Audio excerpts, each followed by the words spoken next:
जय माँ कामाख्या। कामाख्या टुडे पे आपका स्वागत है। मित्रों, आज हम चर्चा करेंगे कुंडली पे। कुंडली ज्योतिषियों का दावा है कि पृथ्वी से जुड़े प्राणियों की प्रभा अर्थात ऊर्जा पिंड और मन को ग्रह प्रभावित करते हैं।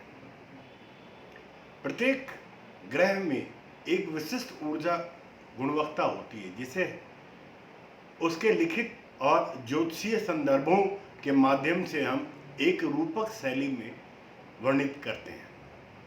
ग्रहों की ऊर्जा किसी व्यक्ति के भाग्य के साथ एक विशिष्ट तरीके से उस वक्त जुड़ जाती है जब वह अपने जन्म स्थान पर पहली बार सांस लेता है। यह ऊर्जा जुड़ाव धरती के निवासियों के साथ तब तक विद्यमान रहता है जब तक उसका वर्तमान शरीर जीवित रहता है। अर्थात 9 ग्रह सार्वभौमिक आद्य पारोप्रिय ऊर्जा के संचारक हैं। प्रत्येक ग्रह के गुण स्थूल जगत और सूक्ष्म जगत वाले ब्रह्मांड की ध्रुव विसारिता के समग्र संतुलन को बनाए रखने में मदद करते हैं। जैसे नीचे वैसे ऊपर मनुष्य भी ग्रह या उसके स्वामी देवता के साथ संयम के माध्यम से किसी विशिष्ट ग्रह की चुनिंदा ऊर्जा के साथ खुद को अनुकूलता बिठाने में सक्षम है। विशिष्ट देवताओं की पूजा का प्रभाव उसकी संबंधित ऊर्जा के माध्यम से पूजा करने वाले व्यक्ति के लिए तदनुसार फलता है। विशेष रूप से संबंधित ग्रह द्वारा धारण किए गए भाव के अनुसार ब्रह्मांडीय ऊर्जा जो हम हमेशा प्राप्त करते रहते हैं उसमें अलग अलग खगोलीय पिंडों से आ रही ऊर्जा भी शामिल होती है। अतः हम बार बार किसी मंत्र का उच्चारण करते हैं तो हम किसी खास फ्रीक्वेंसी के साथ तालमेल बिठा पाते हैं या बिठा लेते हैं और वह फ्रीक्वेंसी ब्रह्मांडीय ऊर्जा के साथ संपर्क हमारा स्थापित कर देती है या करती रहती है और उसके द्वारा हमारे शरीर के भीतर और आसपास वो ऊर्जा खींचती है। इस धारणा की चर्चा की ग्रह और तारे और अन्य खगोलीय पिंड, जितने भी खगोलीय पिंड हैं, ऊर्जा की एक ऐसी सजीव सत्ता है जो ब्रह्मांड के अन्य प्राणियों को भी प्रभावित करते हैं। अन्य प्राचीन संस्कृतियों में भी मिलती है ये उदाहरण। इस मान्यता का उपयोग कई आधुनिक कथा साहित्य के पृष्ठभूमि में भी किया गया है। अब ये 9 ग्रह, सूर्य राजा का दर्जा है, उनको मुखिया है और सौर देवताओं आदित्य में से एक कश्यप और उनकी पत्नियों में से एक अदिति के पुत्र इंद्र का या बृहस्पति का उनके बाल और हाथ स्वर्ण के, उनके रथ को 7 घोड़ा खींचते हैं जो 7 चक्रों को प्रतिनिधित्व करते हैं। वे रवि के रूप में रविवार इतवार के स्वामी हैं। हिंदू धार्मिक साहित्य में सूर्य को विशेष रूप में भगवान का दृश्य रूप दिया गया है जिसे हर कोई प्राणी हर दिन देख पाता है। इसके अलावा शैव और वैष्णव सूर्य को अक्सर क्रम से शिव और विष्णु के एक पहलू के रूप में मानते हैं। उदाहरण के लिए सूर्य को वैष्णव द्वारा सूर्य नारायण कहा जाता है और शैव धर्मशास्त्र में सूर्य को शिव के 8 रूपों में से एक रूप माना गया है जिसका नाम अष्ट मूर्ति के नाम से जानते हैं। वह सत्व गुण का माना जाता है और वे आत्मा, राजा, ऊंचे व्यक्तियों और पिता का प्रतिनिधित्व करते हैं। हिंदू पौराणिक कथाओं के अनुसार सूर्य की अधिक प्रसिद्ध संततियों में से शनि, जिसको हम सैटर्न, यम मृत्यु के देवता और कर्ण महाभारत वाले माना जाता है। गायत्री मंत्र या आदित्य हृदय मंत्र, जिसको हम आदित्य स्त्रोत कहते हैं, का जाप करके हम भगवान सूर्य को प्रसन्न कर सकते हैं। सूर्य के साथ जुड़ा हुआ अन्न है गेहूं। सूर्य को जगत का पिता कहा गया है और इसी शक्ति से समस्त ग्रह चलायमान हैं। सूर्य ग्रह सिंह राशि के स्वामी और यही उनकी मूल त्रिकोण राशि भी है। मेष राशि में सूर्य सर्वदा उच्च के होते हैं तथा तुला राशि में नीच। सूर्य से संबंधित नक्षत्र कृतिका, उत्तराषाढ़ा और उत्तरा फाल्गुनी है। चंद्र, मंगल, गुरु ग्रह सूर्य के मित्र, शनि और शुक्र शत्रु बुध के साथ सूर्य समभाव रखते हैं। गुरु सूर्य के परम मित्र है। दोनों का संयोग से जीवात्मा का संयोग माना जाता है। गुरु जीव है और सूर्य आत्मा है। लग्न से दशम भाव में बलि होते हैं और मकर से 6 राशि पर्यंत इसे चिष्टा फल प्राप्त होता है। सूर्य से संबंधित वस्तुओं का दान रविवार के दिन दोपहर में 40 से 50 वर्ष के व्यक्ति को देना चाहिए। स्वभाव चकोर, छोटा कद, गहरा लाल रंग, पुरुष क्षत्रिय जाति, पाप ग्रह, सतगुण प्रधान, अग्नि तत्व, पित्त प्रकृति और कारक तत्व है। यह आत्म कारक एवं पिता के कारक है। पुत्र, राज्य, सम्मान, पद, भाई, शक्ति, चिकित्सा, पितरों की आत्मा, स्वर्ण, तांबा, फलदार वृक्ष, छोटे वृक्ष, गेहूं, भगवान भोलेनाथ और राजनीति के कारक ग्रह है। व्यवसाय तथा नौकरी, सूर्य राजा है अतः सरकारी नौकरी, सरकारी संस्थाएं, रक्षक, सुरक्षा, ऊर्जा, निर्माण केंद्र, नियंत्रण कक्ष सूर्य से जुड़ा है। सूर्य जीवन प्रदाता है, इसलिए अनाज के गोदाम, राशन दुकान, धान से जुड़े कारोबार, होटल, कैंटीन सूर्य के अधिकार क्षेत्र में आते हैं। सूर्य रोग प्रतिकारक शक्ति के कारक भी है, इसलिए प्रत्येक प्रकार के टीके व दवाइयाँ इनसे जुड़े हुए हैं। कारोबार, जनरेटर, विद्युत निर्माण केंद्र आदि सूर्य से संचालित होते हैं। काल पुरुष के शरीर में सूर्य का अधिकार आत्मा, चेतन शक्ति हृदय पर है। रीढ़ की हड्डी पर भी सूर्य का अधिकार है। शरीर में ऊर्जा निर्माण और रोग प्रतिकारक शक्ति भी सूर्य के अधिकार में ही आते हैं। सूर्य प्रकाश देता है और संसार को दिखाता है, अतः दृष्टि व आंखों पर भी सूर्य का अधिकार है, संपूर्ण अधिकार है। सूर्य शक्ति निर्माण करने वाला ग्रह है, अतः शक्ति शरीर में निर्मित होने वाले विद्युत शक्ति पर भी सूर्य का ही प्रभाव है। रोग और बीमारी में दिल की बीमारियां, आत्मशक्ति में कमी, न्यूनता आना, शरीर में निर्बलता, चेतना की कमी, गर्मी की बीमारियां, प्रत्येक प्रकार के बुखार, सिर के अंदरूनी हिस्से में चोट चपेट, रीढ़ की हड्डी में तकलीफ सूर्य से संबंधित है। सूर्य अग्नि का कारक है, ग्रह है, अतः हजमे से तकलीफ, श्वेत मांसपेशियों में दर्द, दृष्टि में दोष सूर्य से जुड़ा हुआ है। सूर्य की अनुकूलता हेतु हमें आराध्य देव जो हैं विष्णु भगवान का वैदिक उपाय हमको करना होगा। सूर्य के वैदिक मंत्र का 7000 जाप करना चाहिए। वैदिक मंत्र से सूर्य को प्रातःकाल जल का अर्घ देना चाहिए, सिंदूर और लाल फूल डालकर। वैदिक मंत्र ओम आकृष्णे राजसा वर्तमानो निवेशन्य मृतस्य हिरण्य सविता रथेना यद्देवो याति भुवनानि प्रसन्न। तांत्रिक मंत्र जो इनका है ओम राम रीम ओम सूर्याय नमः। दूसरा मंत्र है ओम गृणी सूर्याय नमः। सूर्य के उपरोक्त मंत्रों में से जब 28,000 बार करनी चाहिए। आदित्य हृदय स्त्रोत का पाठ 40 दिन तक लगातार करते रहे। सूर्य गायत्री मंत्र का एक बार देर में जरूर पाठ करें। आदित्याय विद्महे प्रभाकाराय धीमहि तन्नो सूर्य प्रचोदयात्। सूर्य यंत्र को स्थापित करके सूर्य यंत्र को भोजपत्र पर अष्टगंध से अनार की कलम से रविवार को लिखकर पंचोपचार पूजन कर अथवा ताम्र पत्र पर गुरुवा पुष्प, रवि पुष्प, अमृत योग काल उत्कीर्ण कराकर लाल धागे में से गूंथ कर गले या बाह में रविवार को प्रातःकाल धारण करना चाहिए।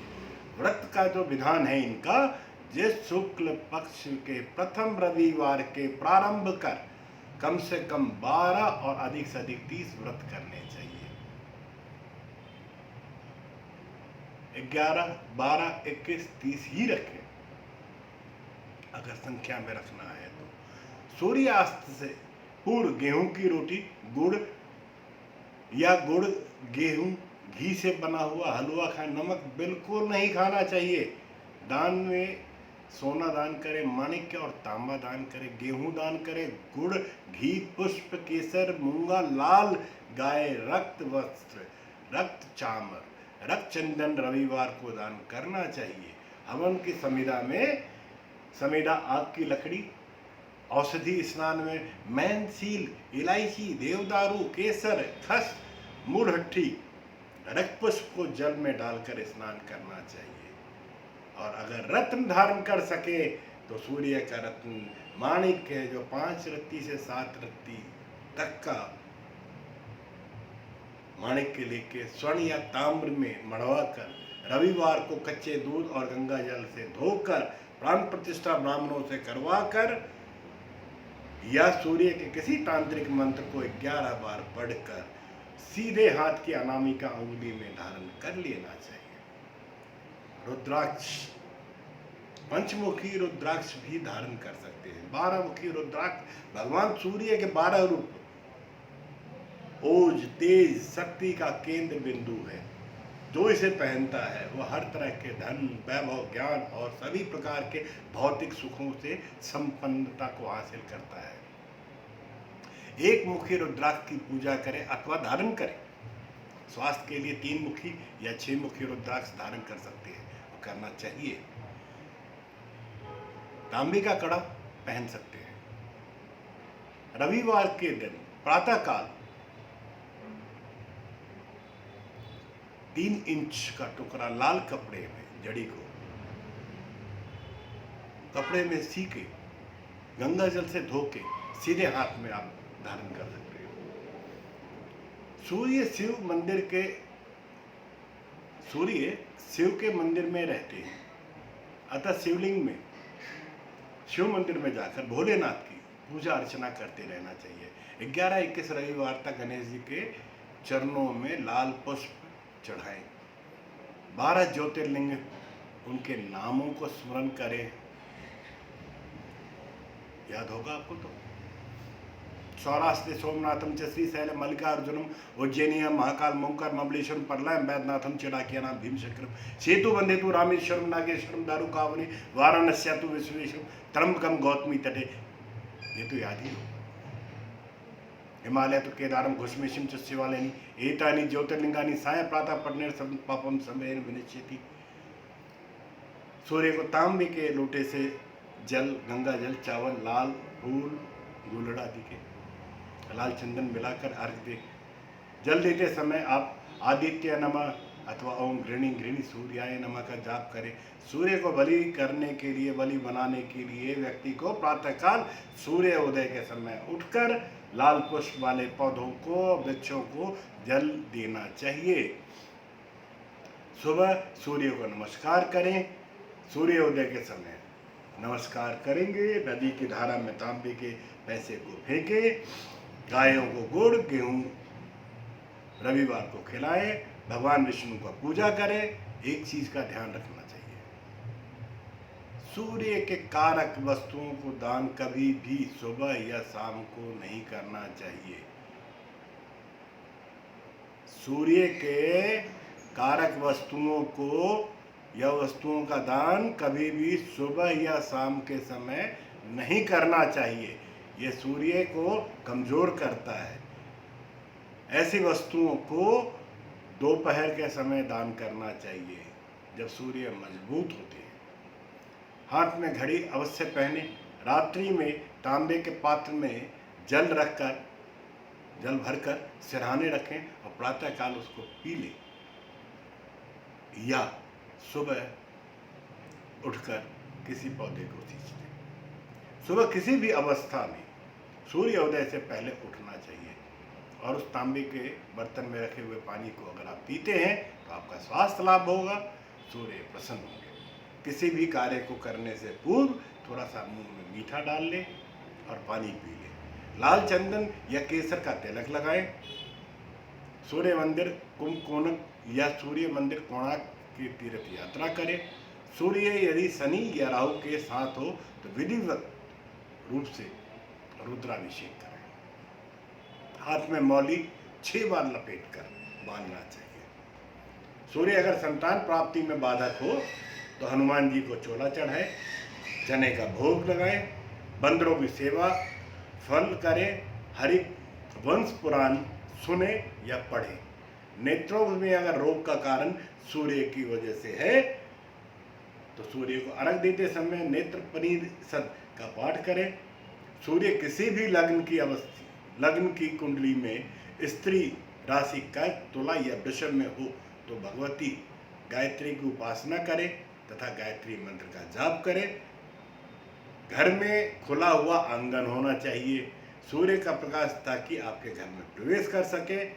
रविवार को किसी भी मंदिर में जाकर तांबे का दीप जलाकर मंदिर में ही छोड़े आए।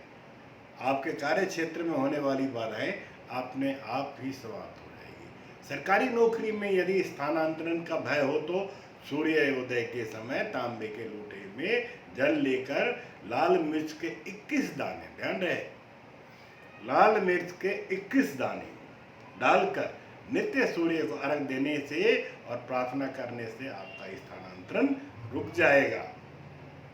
अगर धन भाव में सूर्य समस्या दे रहे हो तो बहते हुए जल में गुड़ बहाएं, मधु और दूध पीवें तथा अग्नि को दूध दें। चांदी के बर्तन में जल पिएं और चांदी के वर्क का सेवन करें। मित्रों, उपरोक्त सारे उपाय सूर्य से संबंधित हैं। अब हम बात करते हैं चंद्र के लिए। चंद्र एक चंद्र देवता है।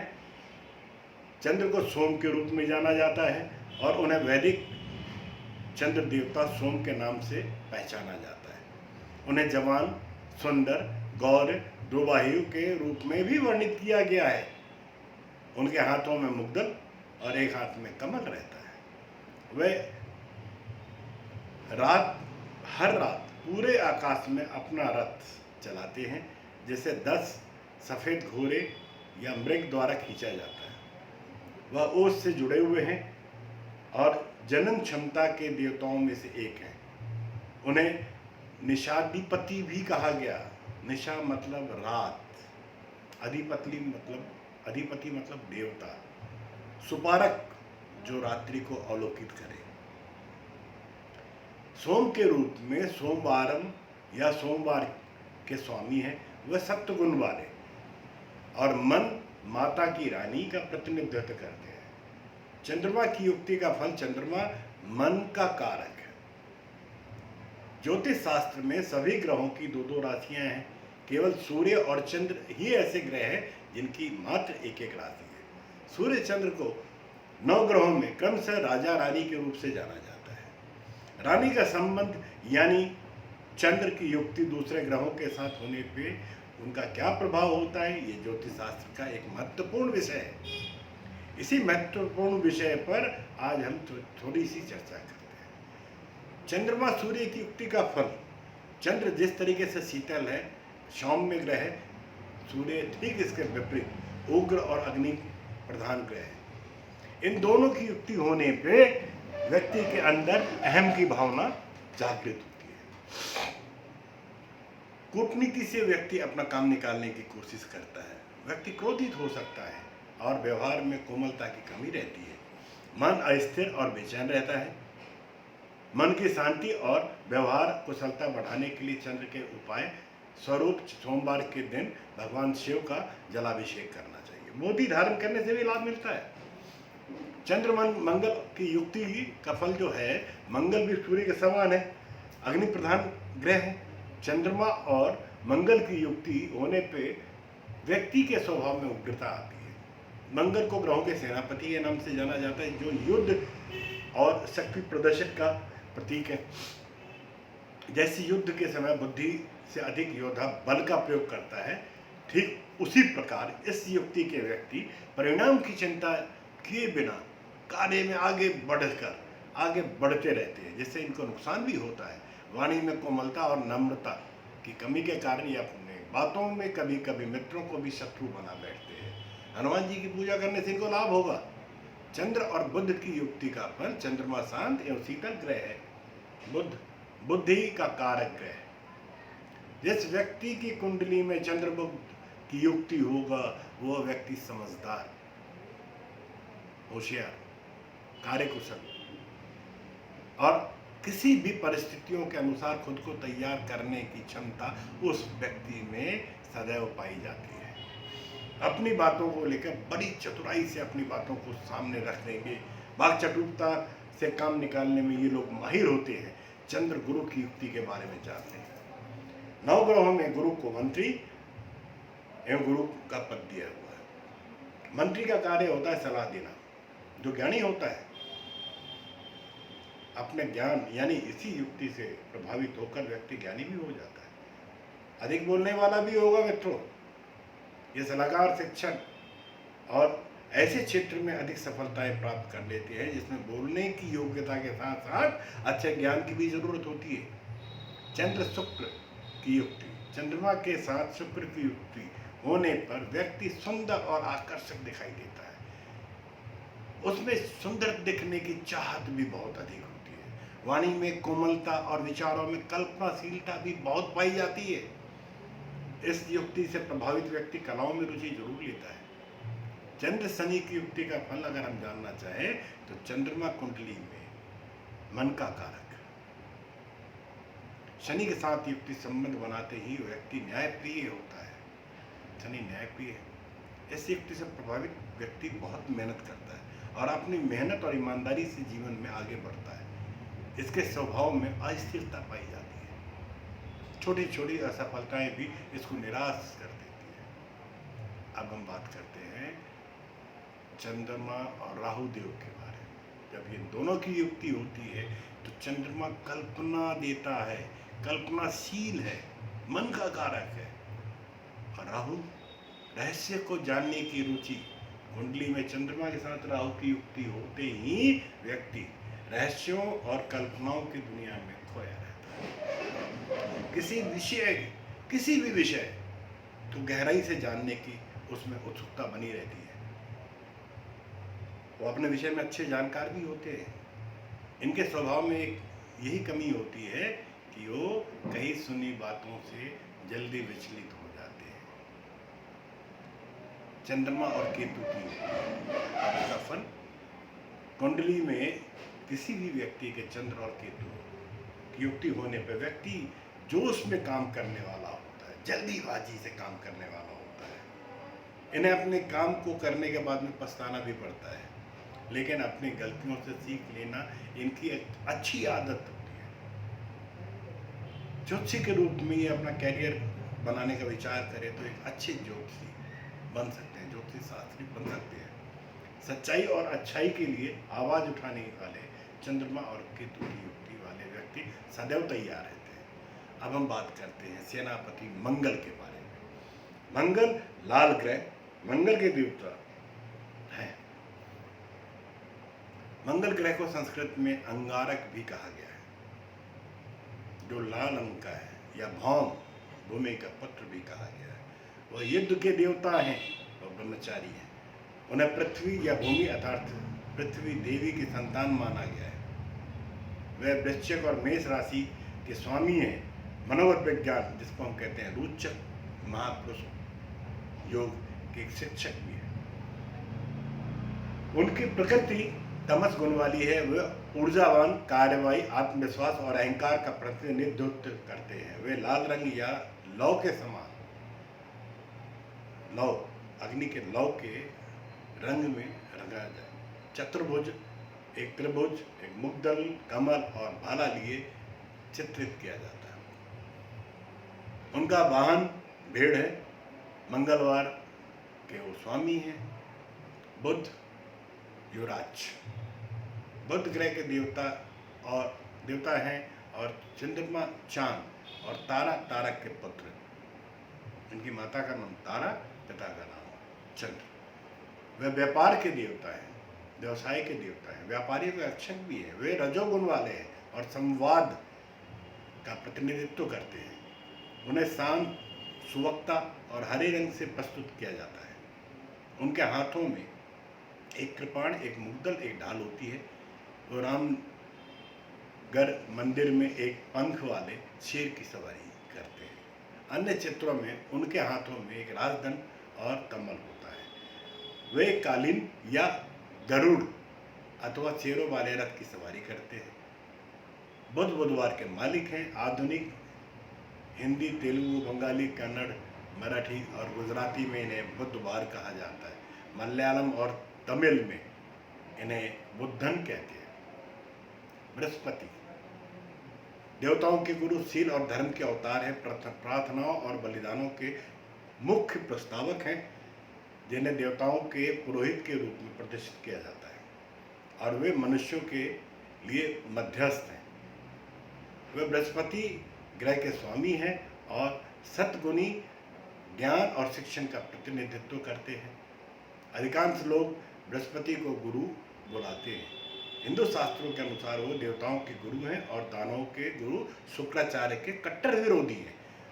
उन्हें गुरु के रूप में भी जाना जाता है। ज्ञान और भाग्यता के देवता, जिन्हें कई नाम, कई कृतियां हैं, जैसे कि नास्तिक, वापस्त, सूत्र वे पीले और सुनहरे रंग के हैं।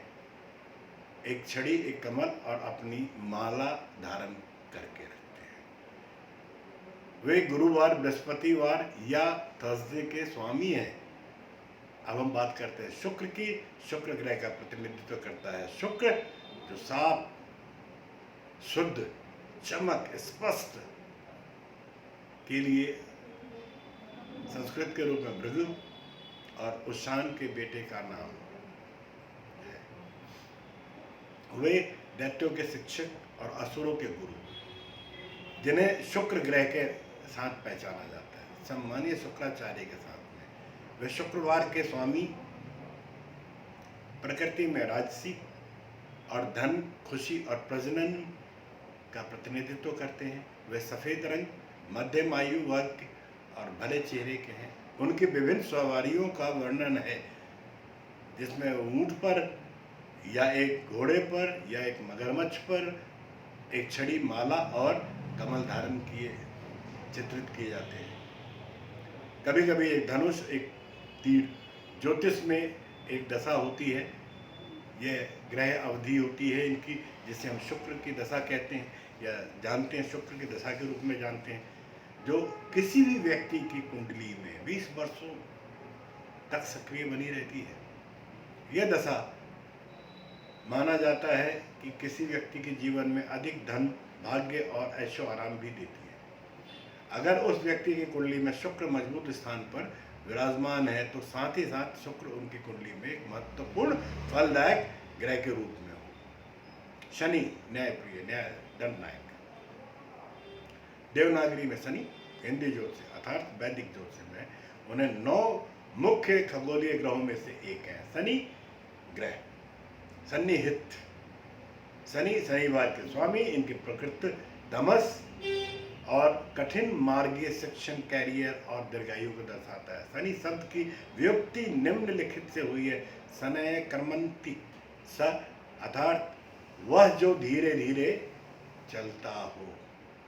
शनि को सूर्य की परिक्रमा में पूरे 30 वर्ष लगते हैं। इस प्रकार वह अन्य ग्रहों की तुलना में सबसे धीरे चलते हैं। संस्कृत का नाम शनि। शनि वास्तव में एक अर्ध देवता है, जो सूर्य और उनकी पत्नी छाया के एक पुत्र हैं। कहा जाता है जब उन्होंने एक शिशु के रूप में पहली बार अपनी आंखें खोली तो सूर्य ग्रहण में चले गए थे, जिससे ज्योतिषीय चार्ट में शनि के प्रभाव का साफ संकेत मिलता है। उनका चित्रण काले रंग में, काले लिबास में, एक तलवार हाथ में, 2 खंजर लिए, वे अक्सर एक काले कौवे पे सवार दिखाई देते हैं। कुछ अलग अलग अवसरों पे बदसूरत, बूढ़े, लंगड़े और लंबे दांत, बाल, नाखून के साथ दिखाया जाता है। ये शनिवार के स्वामी हैं। अब हम बात करेंगे राहु देव के बारे में। राहु आरोही उत्तर चंद्र असंगति के देवता, पुनः बोलता हूं, आरोही उत्तर चंद्र असंगति के देवता। राहु राक्षसी सांप का मुखिया है, जो हिंदू शास्त्रों में या उसके अनुसार सूर्य और चंद्रमा को निगलते हुए ग्रहण को उत्पन्न करते हुए चित्रकला में उन्हें एक ड्रैगन के रूप में भी दर्शाया गया है, जिसका कोई डर नहीं, जो 8 काले घोड़े द्वारा खींचे जाने वाले रथ पर सवार है। वह तमस असुर है, अराजकता में किसी व्यक्ति के जीवन के उस पूरे हिस्से का अराजकता फैलाने में नियंत्रण हासिल करते हैं। राहु काल को अशुभ माना जाता है। पौराणिक कथा के अनुसार समुद्र मंथन के दौरान असुर राहु ने थोड़ा अमृत, दिव्य अमृत पी लिया था, लेकिन इससे पहले कि वो अमृत उनके गले से नीचे उतरता, मोहिनी अर्थात विष्णु का स्त्री अवतार ने उनका गला काट दिया। वह सिर तथापि अमर बना रहे, तो उसे राहु कहा गया था, और बाकी के शरीर जो बचा हुआ है वो केतु बन गया। ऐसा माना जाता है कि अमर सिर कभी कभी सूर्य और चंद्रमा को भी निकल जाता है, जिसे हम खगोलीय शास्त्र में ग्रहण के रूप से दर्शित होता है। फिर भी सूर्य या चंद्रमा को निकल ही जाते हैं, और निकल के जब खुलते हैं तो ग्रहण समाप्त हो जाता है। अब हम बात करेंगे केतु के बारे में। केतु अवरोही दक्षिण चंद्र असंगति के देवता। केतु को आमतौर पर एक छाया ग्रह के रूप में जाना जाता है। उसे राक्षस सांप की पूंछ के रूप में भी माना जाता है। इसका मानव जीवन पर एक जबरदस्त प्रभाव पड़ता है, और पूरी सृष्टि पर भी। कुछ विशेष परिस्थितियों में यह किसी को भी प्रसिद्धि के उस शिखर में भी पहुंचा देता है जिसकी वो कल्पना भी नहीं करता। वह प्रकृति में तमस और पारलौकिक प्रभाव का प्रतिनिधित्व करते हैं। ज्योतिष के अनुसार केतु और राहु आकाशीय परिधि में चलने वाले चंद्रमा और सूर्य के मार्ग को प्रतिच्छेदन बिंदु को निरूपित करते हैं। इसलिए राहु और केतु को क्रमशः उत्तर और दक्षिण चंद्र आसंगी कहा जाता है। यह तथ्य है कि ग्रहण तब होता है जब सूर्य और चंद्रमा इनमें से एक बिंदु पर होते हैं। चंद्रमा और सूर्य को निगलने की कहानी को उत्पन्न करता है। मित्रों, ये तो मैंने 9 ग्रहों के बारे में आपसे बात की। अब कुंडली में इन सभी ग्रहों की अपनी अपनी स्थितियां, राशियां, भाव, उस पर चर्चा हम अगले संवाद में करेंगे, अगले एपिसोड में करेंगे। तब तक के लिए जय मां कामाख्या। पुनः मिलते हैं।